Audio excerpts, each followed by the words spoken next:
Hello students, तो इस video में हम देखने वाले हैं त्रैमासिक परीक्षा 2022-23 के लिए कक्षा 12वीं इतिहास विषय का पेपर। और ये वीडियो आपकी त्रैमासिक परीक्षा के लिए काफ़ी ज़्यादा महत्वपूर्ण होने वाला है। जैसे कि आपको पता ही है कि न्यू ब्लूप्रिंट के अनुसार 80 नंबर का पूर्णांक है पेपर का, और समय जो दिया गया है वो है 3 घंटा। यहाँ पर निर्देश दिए गए हैं जिसमें प्रश्नों के अंक यहाँ पर दिखाए गए हैं। तो आइए देखते हैं बच्चों, पूरा पेपर हम देखते हैं और इस पूरे पेपर का सॉल्यूशन भी हम आपको बताने वाले हैं। तो बने रहिए इस वीडियो में लास्ट तक। तो आइए देखते हैं, जो फर्स्ट क्वेश्चन है वो है सही विकल्प के रूप में। और यहाँ पर जो सही विकल्प है फर्स्ट वाला कि अलीगढ़ आंदोलन के प्रवर्तक कौन थे, तो इसमें गा वाला ऑप्शन आ जाएगा आपका सर सैयद अहमद खान। उसके बाद नेक्स्ट जो है 6ठी शताब्दी पूर्व ईसा पूर्व में मगध महाजनपद की राजधानी थी। तो बच्चों इसमें आ जाएगा राजगृह। राजगृह है, राजगृह कर लेना इसको, तो राजगृह या राजगीर, ठीक है। उसके बाद जो थर्ड आपका सही विकल्प है वो है कि फॉरवर्ड ब्लॉक की स्थापना किसने की थी। तो बच्चों आप जानते ही हो कि सुभाष चंद्र बोस ने फॉरवर्ड ब्लॉक की स्थापना करी थी। अभी तक यदि आपने हमारे चैनल को सब्सक्राइब नहीं किया है तो कर लीजिए, और हमारे टेलीग्राम चैनल को भी ज्वाइन कर लीजिए, क्योंकि हर नए वीडियो की नोटिफिकेशन वहां पर भी आती है।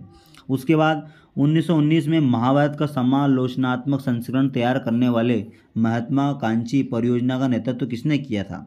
तो बच्चों इसमें आ जाएगा वीएस सुखथाकर, यानी कि इसमें खा वाला ऑप्शन आपका आ जाएगा। उसके बाद अगला जो क्वेश्चन है कि संस्कृत भाषा के महत्वपूर्ण ग्रंथों का अनुवाद करने वाले विद्वान थे, तो इसमें आ जाएगा मैक्स मूलर, खा वाला ऑप्शन। उसके बाद जैन धर्म के 24वें तीर्थकार कौन थे, तो जैन धर्म के जो 24वें तीर्थकार थे वो थे महावीर स्वामी, यानी का वाला ऑप्शन इसमें आ जाएगा। उसके बाद सम्राट अशोक के अधिकतर अभिलेख किस लिपि में उत्कीर्ण किए गए थे, तो इसमें खा वाला ऑप्शन ही आ जाएगा ब्राह्मी लिपि। नेक्स्ट चलते हैं हम, कांग्रेस का विभाजन कब हुआ था। तो इसमें बच्चों आपको पता होना चाहिए कि सूरत अधिवेशन 1907 में कांग्रेस का जो विभाजन है वो हुआ था, ठीक है। उसके बाद आगे चलते हैं, रिक्त स्थानों की पूर्ति करना है हमें। यहाँ पर टोटल 8 जो है रिक्त स्थान यहाँ पर दिए गए हैं। उसके बाद यहाँ पर रिक्त स्थानों की पूर्ति कर रही है मैं, दीपवंश और महावंश नामक ग्रंथ का संबंध किससे है। तो इसमें जो है ये है बौद्ध धर्म से संबंधित ग्रंथ है, दीपवंश और महावंश। शुंग वंश का संस्थापक कौन था बच्चों, तो इसमें आ जाएगा पुष्पमित्र, और पीछे लिख देना इसका सरनेम आप शुंग। पुष्पमित्र शुंग जो था वो शुंग वंश का संस्थापक था, जिसने मौर्य वंश के अंतिम शासक बृहदत्त की हत्या करके शुंग वंश की स्थापना करी थी। उसके बाद यहाँ पर जो है देवनाप्रिय एवं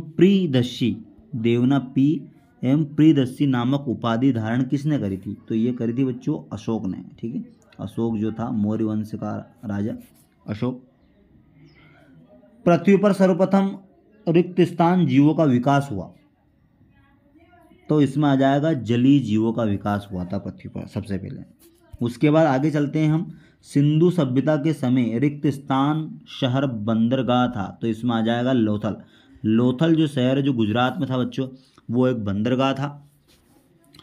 महाभारत की रचना किसने की थी, तो इसमें आ जाएगा वेद व्यास। वेद व्यास को कैसे लिखना है आपको बता देते हैं हम, वेद और यहाँ पर आगे लिखते हैं हम व्यास। वेद व्यास ने महाभारत की रचना करी थी।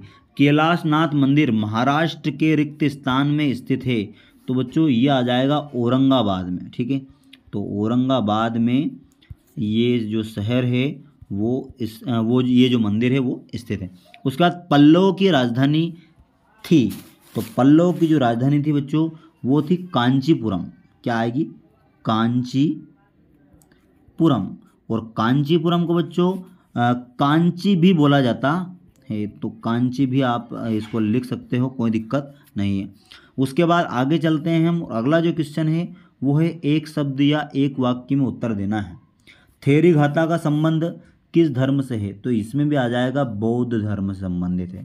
थेरी घाता जो थे वो बौद्ध धर्म से संबंधित है। साइमन कमीशन भारत क्यों आया था?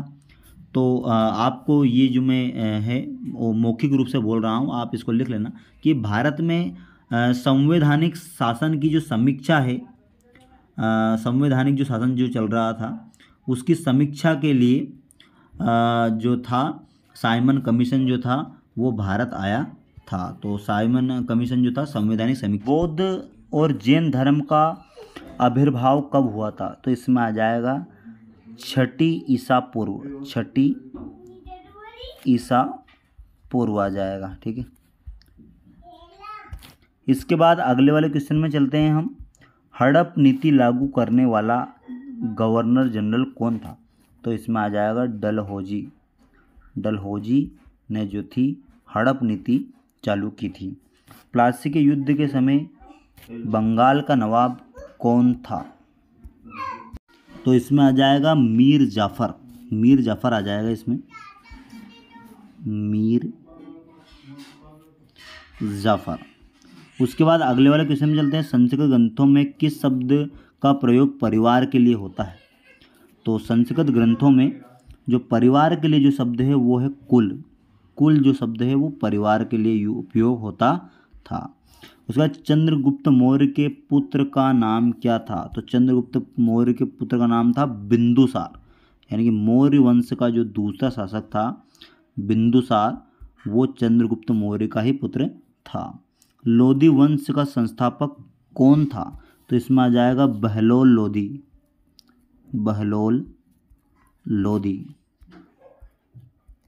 जो था वो लोदी वंश का संस्थापक था। उसके बाद आगे चलते हैं हम। तो इसमें निम्न प्रश्नों के उत्तर सत्य में असत्य में दीजिए। तो पल्लव की राजधानी कांची थी, तो बिल्कुल ये सही बात है। उसके बाद मौर्य साम्राज्य के पतन के बाद भारत में गुप्त वंश स्थापित हुआ था क्या? तो मौर्य साम्राज्य के पतन के बाद जो था शुंग वंश स्थापित हुआ था, तो ये असत्य कथन है और ये क्या है? सत्य कथन है। उसके बाद आगे चलते हैं। गुप्त काल के अधिकांश शासक वैष्णव धर्म के अनुयायी थे क्या? तो ये बिल्कुल ये सही बात है। हर्ष ने पुलकेशिन द्वितीय को परास्त किया था क्या? तो ऐसा नहीं है, हर्ष जो था पुलकेशिन द्वितीय से हार गया था, तो एक असत्य कथन है। धम्म की शुरुआत समुद्रगुप्त ने की थी क्या? तो ये एक असत्य कथन है। इस शब्द का प्रयोग बौद्ध धर्म में होता है और अशोक ने इस शब्द की शुरुआत की थी। उसके बाद आगे चलते हैं। बिंदुसार के पिता का नाम अशोक था, तो ये एक उल्टा है। अशोक के पिता का नाम बिंदुसार था, तो ये भी एक असत्य कथन है। और महाभारत का प्रारंभिक नाम जयसहिता था, तो बिल्कुल ये सही बात है। उसके बाद आगे चलते हैं। इसमें यहाँ पर प्रश्न उत्तरों की शुरुआत हो गई है बच्चों। तो ये जो प्रश्न उत्तर है हम हमारे टेलीग्राम चैनल पर आपको देंगे और टेलीग्राम चैनल की जो लिंक है वो इस वीडियो के डिस्क्रिप्शन बॉक्स में है। तो यहाँ पर ये प्रश्न पढ़ लीजिए आप और स्क्रीनशॉट ले लीजिए इनके। जो आपके पूरे प्रश्न हैं, महत्वपूर्ण प्रश्न हैं, आपकी त्रैमासिक परीक्षा के लिए महत्वपूर्ण प्रश्न हैं सारे, इनके स्क्रीनशॉट जरूर ले लीजिए आप। उसके बाद इन प्रश्नों के सभी उत्तरों को हम टेलीग्राम चैनल पर देने वाले हैं। Thanks for watching this video.